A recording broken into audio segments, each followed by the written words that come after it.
All right, today we're diving into a book that's, well, a total giant in the world of personal development. Stephen Covey's The 7 Habits of Highly Effective People. We're going to break down the core ideas that have seriously changed millions of lives. And it all starts with a fundamental choice, one that every single one of us makes every single day. You know, this quote right here, it really gets to the heart of the entire book. And it makes me think of two people I used to work with. We all started out in the same place, but where our careers ended up, well, they couldn't be more different. Their stories are the perfect illustration of what it means to be reactive versus proactive. So here's how it played out. One of my colleagues, years later, he was still in the exact same spot. And he was always blaming bad management, the company culture, you name it, for why he was stuck. The other guy, he had all the same complaints, but he saw them differently. For him, they were a signal, a reason to get better. So he worked on his skills, found a way better company, and just soared. Same exact starting point, but totally different outcomes, all because of their mindset. And that choice, to be proactive or reactive, it's the bedrock for all 7 habits. So here's our game plan for this explainer. First, we're going to build our inner compass with habits 1 and 2. Then we'll get into priorities and people with habits 3 and 4. After that, we'll learn all about understanding and synergy with 5 and 6. And finally, we'll wrap up with the one habit that keeps all the others going strong. Okay, let's dive in. The first 2 habits are all about mastering yourself. Think of this as building your foundation. You've got to get your own house in order before you can really truly work effectively with other people. So habit 1 is be proactive. It's really simple. Focus your energy where it actually counts. Just like my old colleague. Proactive people get that they can't change the entire company culture overnight, but they can learn a new skill. They can look for a new job. Reactive people just burn all their energy complaining about things they have absolutely no control over. This is habit number 1 for a reason.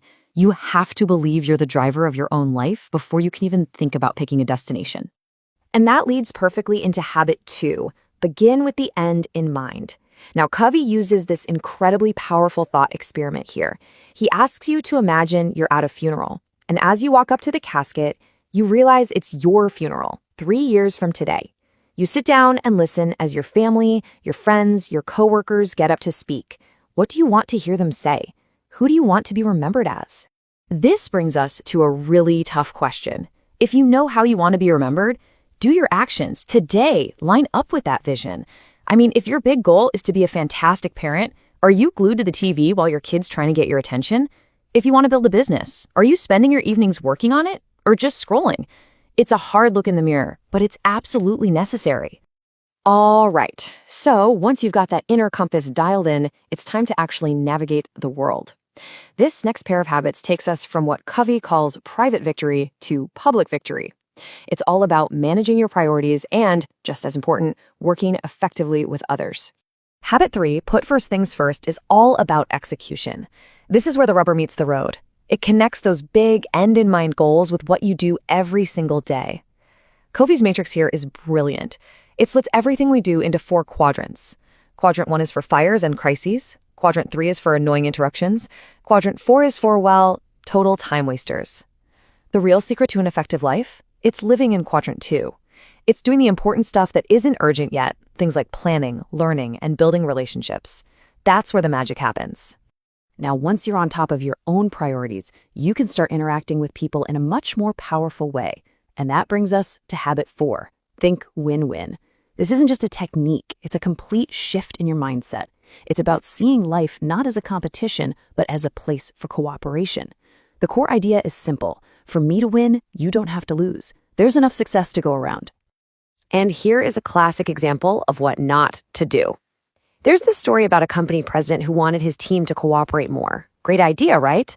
So he offers this amazing reward, a trip to Bermuda. The only problem? Only one person could win it. His good intentions were completely sunk because he created a win-lose system. Instead of working together, everybody was now fighting each other for the prize, making the original problem 10 times worse. That story sets us up perfectly for our next section. This is where we get into the real secrets of effective communication and collaboration. How do we actually work together in a way that creates something amazing? Habit 5 is seek first to understand, then to be understood. Okay, imagine this. You go to an eye doctor because your vision is blurry. Before he even looks at your eyes, he takes off his own glasses, hands them to you, and says, "Here, try these. They've worked perfectly for me for years." You think he was out of his mind, right? Of course. You can't prescribe a solution before you diagnose the problem. And yet, we do this constantly in our conversations. We jump to give advice before we even really listen. And just think about how we communicate. The actual words we use, that's only about 10% of the message we're sending. The rest, it's all in our tone of voice and our body language. This is exactly why true understanding means you have to listen with your eyes and your heart, not just with your ears. It's the only way to really diagnose before you prescribe. So, when you take that deep, genuine understanding from Habit 5 and you combine it with the win-win philosophy from Habit 4, you unlock something incredible. You unlock Habit 6, synergize. This is where the real magic happens. It's when 1 + 1 = 3, or 10, or 100. It's the creative power that lets you achieve things together that would be absolutely impossible on your own. And you can see synergy all around you if you look for it. You see it in nature, right? Birds flying in that V formation can go way, way farther than any single bird could on its own. And in business, you've got the legendary partnership of Steve Jobs, the visionary, and Steve Wozniak, the engineering genius. They were both smart guys on their own, for sure. But together, their synergy created Apple. And that brings us to our final habit, the one that, honestly, makes all the other 6 possible. This is the habit that fuels you and allows you to keep going for the long haul. Habit 7 is sharpen the saw. Covey tells this simple little story about a man who's just sweating, struggling for hours to cut down a tree. His saw is obviously dull. A neighbor comes by and says, "Hey, why don't you take a break and sharpen that saw?"